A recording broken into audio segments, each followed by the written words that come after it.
छत्तीसगढ़ प्रदेश के मुख्यमंत्री भूपेश बघेल जी ने आदरणीय प्रधानमंत्री जी को एक चिट्ठी लिखी है। उस चिट्ठी में उन्होंने अनर्गल आरोप तो लगाए हैं, इतना पैसा बचा है, इतना पैसा दे दो, ये सब बातें लिखी है। लेकिन मैं ये कहना चाहूँगा कि इस चिट्ठी के माध्यम से छत्तीसगढ़ के मुख्यमंत्री भूपेश बघेल जी ने स्वीकार कर लिया है कि केंद्र की सरकार धान खरीदी में कितना बड़ा योगदान देती है।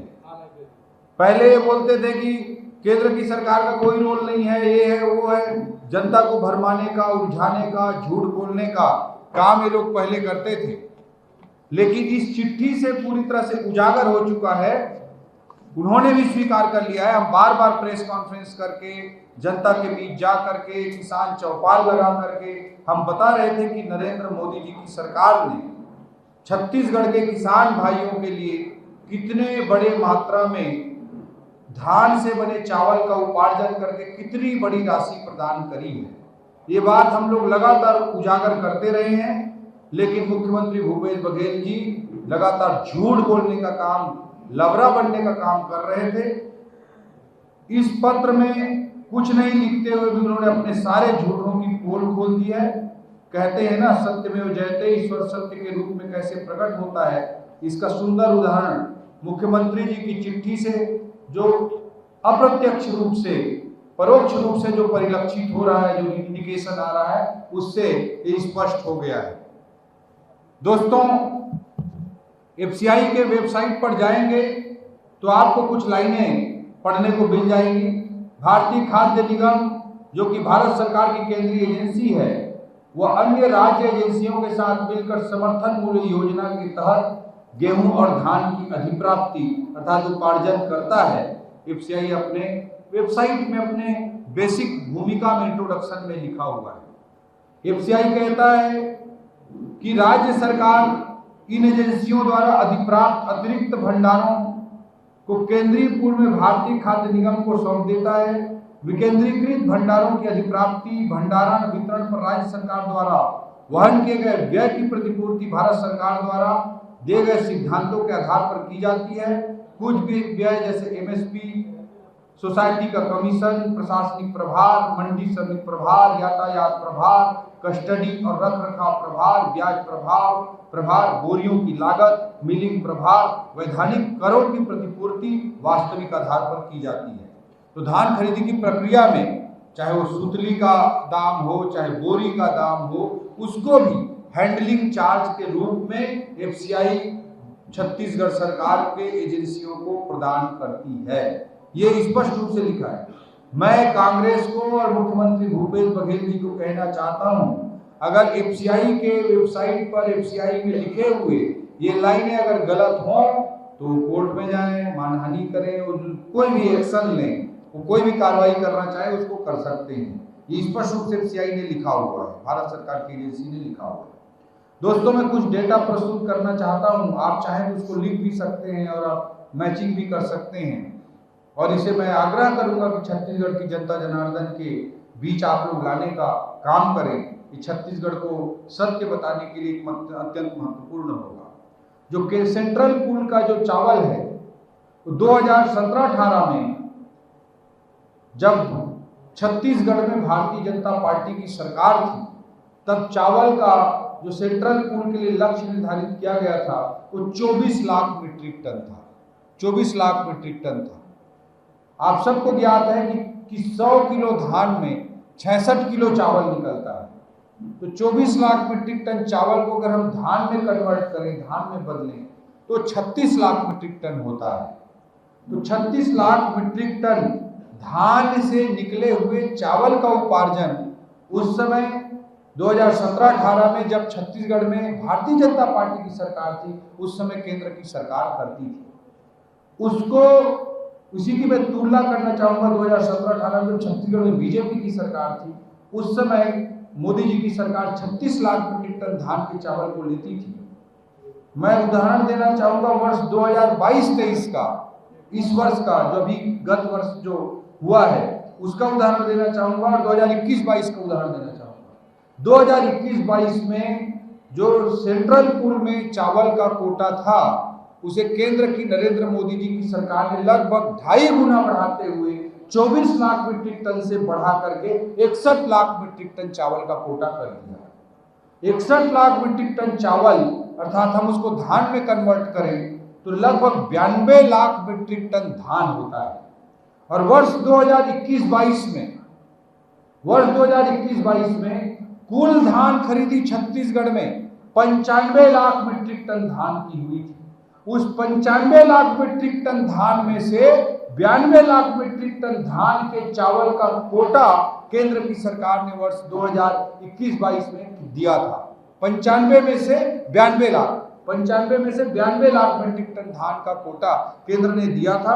इसका अगर हम परसेंटेज निकालें तो 97% बैठता है।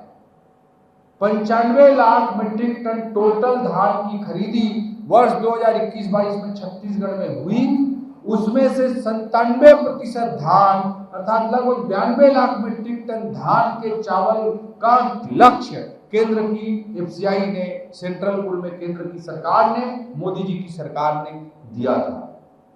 इसी तरह से मैं उदाहरण देना चाहूंगा वर्ष 22-23 में भी 61 लाख मीट्रिक टन चावल का कोटा केंद्र की सरकार ने दिया। उसको हम धान में कन्वर्ट करें तो लगभग 92 लाख मीट्रिक टन होता है। और 2022-23 में धान की कुल खरीदी छत्तीसगढ़ में 1,07,00,000 मीट्रिक टन धान की खरीदी हुई। 1,07,00,000 मीट्रिक टन धान में से 92 लाख मीट्रिक टन धान के चावल का लक्ष्य सेंट्रल पूल में मोदी जी की सरकार ने दिया, जिसको मैं परसेंटेज में कन्वर्ट करूं तो 86% होता है। तो आप लोगों के माध्यम से हम छत्तीसगढ़ के किसान भाइयों को बताना चाहते हैं कि वर्ष 2021-22 में कुल धान खरीदी के 97% धान के चावल का कोटा केंद्र की मोदी जी की सरकार ने दिया और वर्ष 2022-23 में 86% धान खरीदी के चावल का कोटा केंद्र की मोदी जी की सरकार ने दिया है। इस बात को हम छत्तीसगढ़ के किसान भाइयों को हम बताना चाहते हैं। और पिछले बार मैंने प्रेस कॉन्फ्रेंस आप लोगों के साथ जो किया था उसमें अमरजीत भगत जी का हमने वीडियो आप लोगों को दिखाया था कि विधानसभा में भूपेश बघेल की कांग्रेस के सरकार के मंत्री अमरजीत भगत को बोलना पड़ा कि 4 सालों की धान खरीदी में 51,000 करोड़ रुपए का भुगतान केंद्र की सरकार के द्वारा किया गया है और लगभग 11,000 करोड़ रुपए की राशि का भुगतान राज्य की सरकार द्वारा किया गया है। उसमें 1 साल की धान खरीदी और जुड़ गई है। और मैं छत्तीसगढ़ के किसान भाइयों को बधाई देता हूं कि वर्ष 2023-24 में मोदी जी की केंद्र की सरकार ने चावल का जो लक्ष्य है सेंट्रल पूल के लिए उसे 61 लाख मीट्रिक टन से भी बढ़ाते हुए 86.5 लाख मीट्रिक टन कर दिया है। चावल के कोटे को 61 लाख मीट्रिक टन से बढ़ाते हुए 86.5 लाख मीट्रिक टन चावल कर दिया है। 2017-18 से भाजपा के समय से मैं अगर तुलना करूं, जब छत्तीसगढ़ में भाजपा की सरकार थी, उस समय के 24 लाख मीट्रिक टन से अगर मैं तुलना करूं तो लगभग 4 गुना की वृद्धि कर दी है। और इस 86.5 लाख मीट्रिक टन चावल को अगर हम धान में कन्वर्ट करें तो 1,30,00,000 मीट्रिक टन धान होता है। तो आज भूपेश बघेल जी पूरे छत्तीसगढ़ में जो दीवार लेखन करा रहे हैं कि मैं 20 क्विंटल धान की खरीदी करूंगा, इसके लिए अगर कोई किसी को क्रेडिट जाता है, एक लोकतंत्र है, लोकतंत्र में हम जो कुछ कर रहे हैं, आदरणीय नरेंद्र मोदी जी की सरकार जो कर रही है उसको जनता को बताना भी हमारा दायित्व है, हमारा अधिकार भी है कि मोदी जी की सरकार आज जो धान खरीदी हो रही है उसमें 20 क्विंटल की बात अगर भूपेश बघेल कर रहे हैं तो केवल और केवल नरेंद्र मोदी जी के कोटे के कारण कर रहे हैं। 86.5 लाख मीट्रिक टन चावल का कोटा दिया गया है, जिसको धान में हम कन्वर्ट करें तो 1,30,00,000 मीट्रिक टन धान लगभग होता है। जबकि पिछले साल की धान खरीदी कितनी हुई थी मैंने बताया 1,07,00,000 मीट्रिक टन, उसके पिछले साल 95 लाख मीट्रिक टन। जबकि मोदी जी ने जो इस बार कोटा दिया है उसके कारण 1,30,00,000 मीट्रिक टन धान से बने हुए चावल को केवल मोदी जी खरीदने को तैयार है। तो अगर छत्तीसगढ़ में धान खरीदी हो रही है तो केवल और केवल नरेंद्र मोदी जी की केंद्र की सरकार के कारण हो रही है, और उन्हीं से जो पैसे प्राप्त हो रहे हैं, उन्हीं के द्वारा जो चावल का कोटा दिया जा रहा है, उसके कारण ही हमारे छत्तीसगढ़ के किसान भाइयों के धान का उपार्जन हो पा रहा है। ये नकली सरकार, ये नकली मुख्यमंत्री केवल और केवल क्रेडिट लेने का दुष्प्रयास कर रहे हैं। इनको बड़ी इच्छा रहती है, बड़ा इनका ट्रेंड है कि ये गंगा जल की कसम खाते हैं। आप सब ने देखा था कि हाथ में गंगा जल उठा के इन्होंने कसम खाया था। मैं मुख्यमंत्री भूपेश बघेल जी को गंगा जल हम भेजेंगे भारतीय जनता पार्टी की ओर से, और भूपेश बघेल जी को चुनौती देता हूं कि किसी मंदिर में जाकर, मंदिर के प्रांगण में मंदिर के ऊपर खड़ा होकर फिर से गंगा जल को हाथ में लेकर के कसम खा दे कि जो बातें हमने कही है, नरेंद्र मोदी जी ने धान के लिए कितना पैसा दिया है, कितना आज कह सकते हैं कि पिछले साल के बराबर अगर धान खरीदी हो तो 100% धान के चावल को मोदी जी सेंट्रल पूल में लक्ष्य दे चुके हैं। तो भूपेश बघेल जी गंगा जल की कसम खा दे कि हम जो बात बोल रहे हैं वो गलत है, या नरेंद्र मोदी जी की सरकार चावल खरीद करके धान खरीदी आज जो हो रही है उनके कारण, नरेंद्र मोदी जी की सरकार के कारण नहीं हो पा, उसके लिए मोदी जी को के कारण हो पा रही है। ये अगर गलत है तो गंगा जल की कसम खा दें। मुख्यमंत्री भूपेश बघेल जी को हम गंगा जल से कसम खाने की चुनौती देंगे। पिछले विधानसभा चुनाव जी कांग्रेस के लोगों ने अपनी सरकार में बैठे हुए लोगों को आईना भेजा था, जिम्मेदारी में ये इसको आईना भेजना है, उसको आईना भेजना है, तो वो समय तय था। तो आप जो गंगा जल भेजने वाले हैं उसका समय क्या निर्धारित है?